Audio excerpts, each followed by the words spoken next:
many of you believe that you are the makers of your reality? How many of you live as such?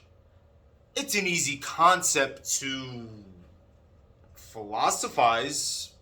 You could agree with it in theory. Maybe you're into science and you understand it on a metaphysical level. Does your life reflect that knowing? We are the makers of our reality. What does it take to make your reality? To have the kind of life that you want to live. I think back to previous jobs that I've had, and I remember looking at the boss, knowing that in many regards I hold myself in a higher regard than I do him. Why am I working for him? Seeing certain traits that I don't admire in the person.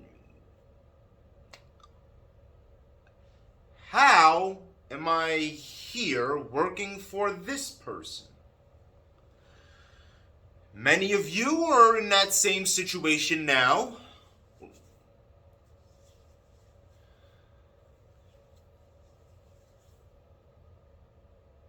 We know why, don't we? Because that person is much of a fucking cornball as they are, or as wrong as they probably are most of the time. And this is not coming from a place of like I'm holding some kind of grudge like at all. I'm speaking on behalf of those of you out there who are feeling this at this very moment. And I want you to know that I understand. This person with all of these flaws that you recognize, and in many regards you are greater than them. But in some of the most simple things escape you. These are some of the things that you haven't quite tackled. So this no taste in music having racist fucking cheeseball of a fucking person you might possibly work for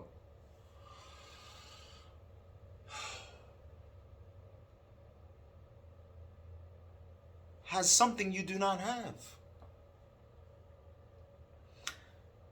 Discipline, confidence, follow through.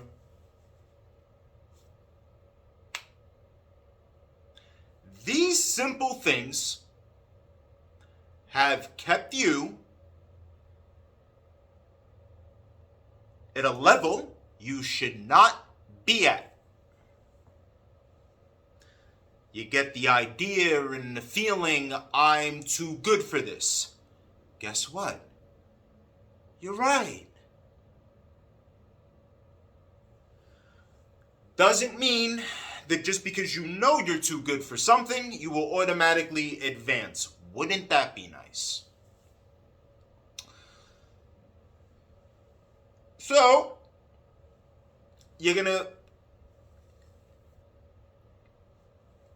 I'll tell you about porn addiction. Something that for me was a hindrance. You get to a point where you realize you're addicted to something. I'm not horny. I suppose it's boredom. But ultimately, what I'm looking for is a reward for nothing. I'm also looking for a form of escapism. Masturbation allows us to escape our current reality, receive a very brief moment of pleasure, little dopamine hit,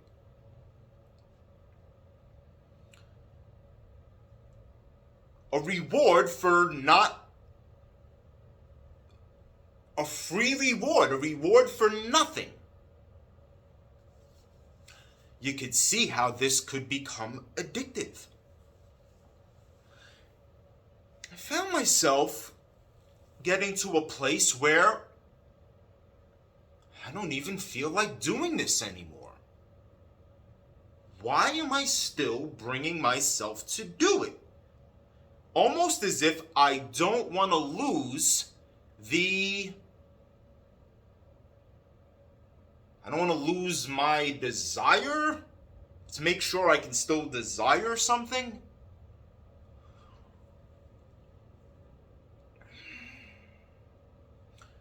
The reason why you still want to do it, even though you don't really want to do it, is because you have now become addicted. You have released that dopamine so many times that your brain is waiting for it. You need that dopamine hit.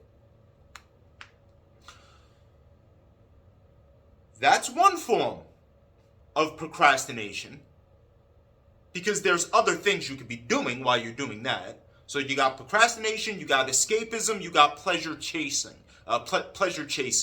See, we're not going to address the things that are holding you back. We're going to address what lies behind them. Okay?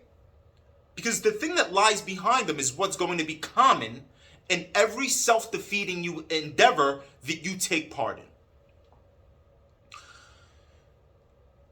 Let's move in from that into something even, I would say, even more detrimental. Depending, because porn addiction can lead to some dark things. Some people want to take it, they want to go from the porn, now they want to seek it in real life. Now they find themselves going to different things and sex parties and this and that, and you start to live a very depraved existence. And I will address this perhaps more in a different video, because I know there are some people that will there are people who would like to justify these things or think that this is somehow healthy behavior, and I'll tackle that. But for now, we're going to look at the reasons motivating you to engage in this behavior. Let's forget about porn. Let's go to video games. Same thing for the most part, except it's an elongated kind of thing. I believe that gaming addiction is probably one of the worst addictions that you could possibly have, which makes me fearful for the metaverse. I mean, boy, God help us with that one. Because people are going to be... You give people the chance to live out a fantasy without doing any real work in life or having to implement any kind of discipline, restraint, or any of the qualities that it takes to build the kind of life you want, and you just give them the option to live in a fantasy world. That's going to be worse. That's going to be far more worse than your most detrimental drug. I mean, that's heroin tenfold. Okay? So, you look at the video game. What do you have? You have a sense of... You feel like you're achieving something. You're experiencing a level of advancement. Which is dangerous, because you can get lost in that. Because you just want to go back to that place. And you know, with the video games, I suppose it could offer some kind of... I'm sure, you know, it's not that it's all completely... but I'm sure there's some beneficial aspects. But nonetheless, if you're not living the life that you want, right, in this shared reality, but you are advancing in a video game, again, we are the makers of our reality. You're working for a schmuck. but you are a god in a video game. I don't think I have to make a case for why that's not ideal. So you have porn addiction, you have the gaming,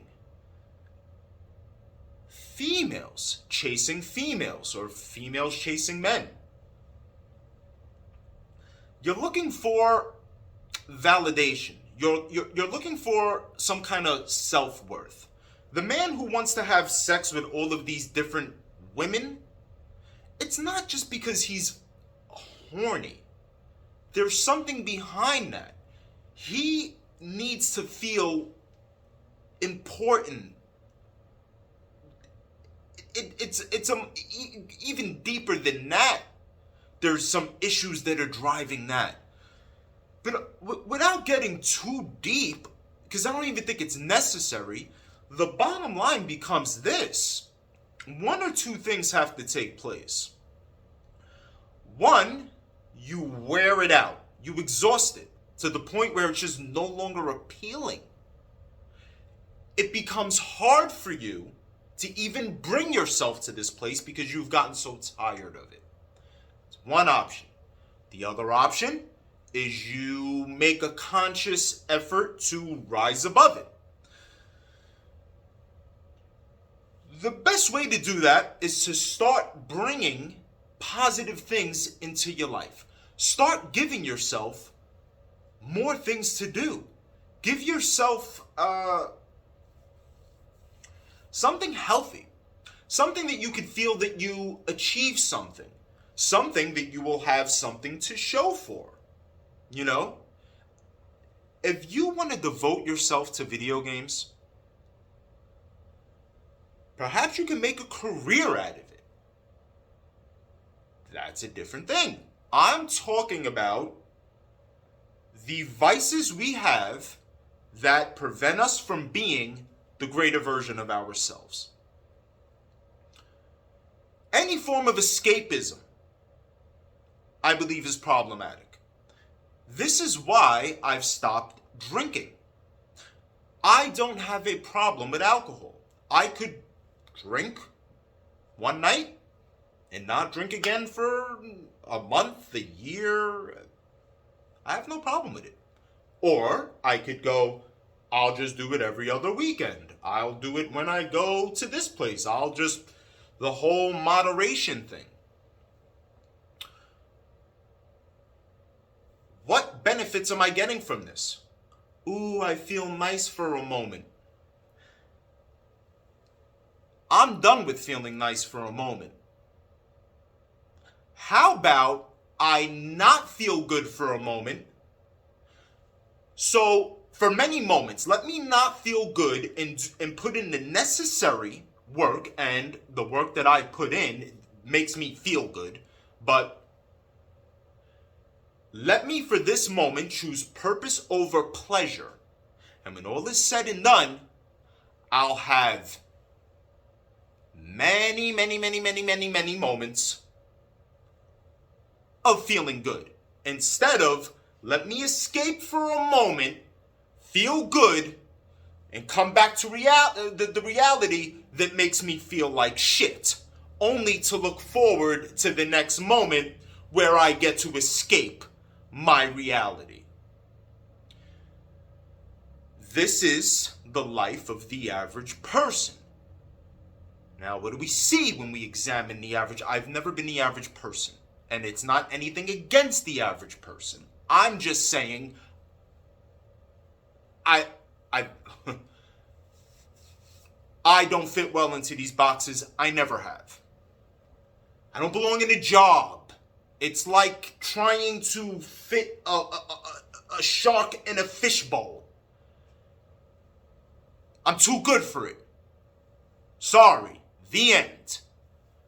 Unless it's a job that I care about. Okay? But for the most part, you're probably too good for it too.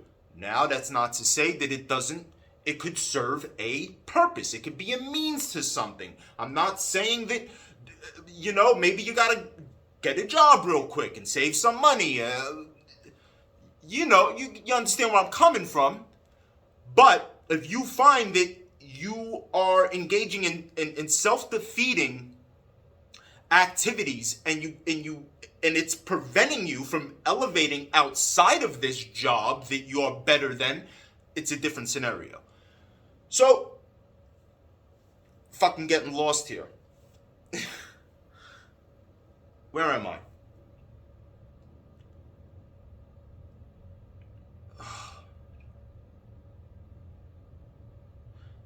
The average person lifestyle. Got it back, motherfucker. The average everything is, thank God it's Friday. Can't wait to go on vacation. Let me tell you something. I went on a cruise once, twice. But the second time, though, was the first time. Yeah. The way we did it was, we're going to fly to Florida. We're going to take the cruise. It's going to be like a 5-day cruise or some shit. It's going to bring us back to Florida. We're going to spend the weekend in Miami. So I had 7 days. Forgot about my reality. When I came back, I had anxiety. I don't know why. I'll tell you why. Because all of the stresses that I learned to carry and put on my back throughout in my daily routine, all of the stress that I've learned, that has been gradually added on, that I've learned to cope with, was removed.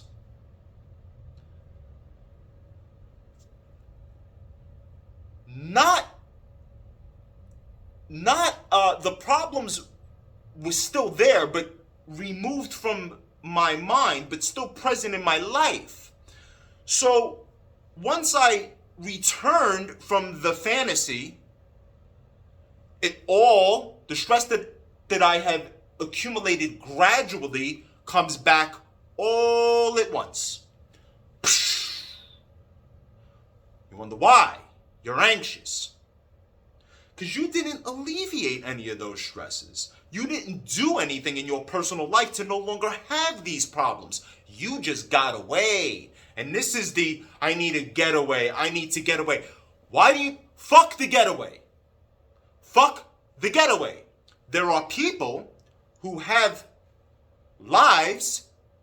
Their lives resemble the 7-day vacation you're paying for. They don't need to get away. This is what I'm talking about. So when I come back to we are the makers of our reality, this is what I'm referring to. People say what I would do if I would hit the lotto. You are the mother. You hit the lotto. You hit the lotto. You made it to the egg. You hit the lotto. Now you have the ability to create whatever life you want. This is why you see me every day. As I've mentioned before, path of self-development, self-growth, implementing positive daily habits. Eliminating things that aren't positive. Not because I have to, because I choose to. I could drink casually. I could eat whatever the fuck I want. I could not go to the gym 7 days a week. I could make a video every other day. No. We're going to hold a higher standard for ourselves. We are going to do the best we can to be the best version of ourselves that we can be. The main thing that holds us back from doing this are the vices that are there for just a means of momentary pleasure and escapism. Russell Brand had a good way of putting it. He was like, it's like there are a whole bunch of, I don't know if he said they're like tiny giants that are like holding him down with ropes, like all of these vices, the lust, the porn, the drinking, the drug. There's just like all these little things that are just holding you down, and they're so minor. They're so minor, but after a while, so many of them, they just plague you, and they just keep you in that fucking place. So at some point, there has to be a conscious decision to start implementing positive daily habits, alleviating things that are holding you back, and you will see a progression in a change in your life. I am currently doing it now, and I'm happy to bring you along for the process. Not after I get there and then go, look, no, you will see it in real time. I don't need to be a billionaire. I don't need to be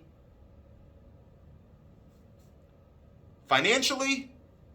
If I can have more than enough money to where I don't have to worry about money, I can help people I care about, even help others I,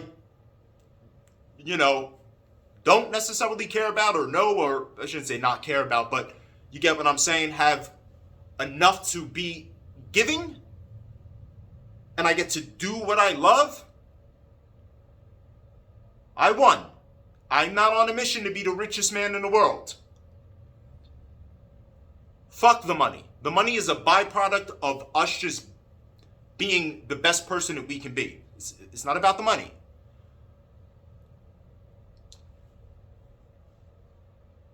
If you look at your life and you know that you could be doing better, the thought is real, and it's true. You could be.